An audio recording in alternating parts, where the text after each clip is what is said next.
தெரு நாய்களை தத்தெடுக்கும் முகாம் நடைபெற்றது. செல்ல பிராணிகளை செல்லமாக கொஞ்சி மகிழ்ந்த குழந்தைகள், ஆர்வத்தோடு தத்தெடுத்து சென்ற தம்பதியினர்.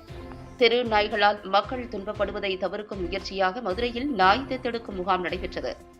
தெரு நாய்களை நாட்டு நாய்கள் என்றுதான் அழைக்க வேண்டும் என விலங்குகள் நல ஆர்வலர்கள் கருத்து தெரிவித்தனர். மதுரையில் வள்ளலார் உதவும் கரங்கள் என்ற அமைப்பின் சார்பில் மதுரை மாநகராட்சியின் 62வது வார்டு கவுன்சிலர் ஜெயச்சந்திரன் தலைமையில் தெரு நாய்கள் மற்றும் பூனைகள் தத்தெடுக்கும் முகாம் தொடர்ச்சியாக நடைபெற்று வந்தது. அதன் 2வது தத்தெடுக்கும் முகாம் மதுரை பைபாஸ் ரோடு ஈகிள் பார்க்கில் நடைபெற்றது.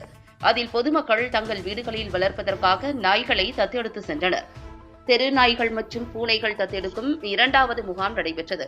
பொழுதுபோக்கு பூங்காவிற்கு வரக்கூடிய பெற்றோர்கள் மற்றும் குழந்தைகள் இங்கு வைக்கப்பட்டிருந்த தெருநாய் குட்டிகள் மற்றும் பூனை குட்டிகளை ஆர்வமுடன் தொட்டு பார்த்ததோடு மட்டுமல்லாது அவற்றை தூக்கி மகிழ்ச்சியோடு கொஞ்சவும் செய்தனர்.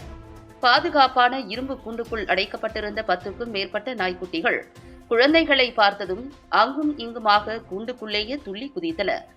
ஒருபுறம் பெற்றோர்களுடன் வந்த குட்டீசுகளும் உற்சாகமாக இளங்கன்று பயமறியாது என்பது போல நாய்க்குட்டிகளை கையில் எடுத்தும் தோளில் வைத்தும் கொஞ்சியவாறு நண்பர்களோடு சேர்ந்து புகைப்படம் எடுத்து மகிழ்ந்து கொண்டிருக்க, மதுரைக்கே உரித்தான இளைஞர் பட்டாளம் ஒன்று ஆளுக்கு ஒரு நாய்க்குட்டியை கையில் பிடித்துக் கொண்டு கிடா சண்டை விடுவது போல 2 நாய்க்குட்டிகளும் ஒன்றோடு ஒன்று மோதுவது போல பாவ்லா காட்டியவாறு அவற்றை கொஞ்சிக் கொண்டிருந்தனர்.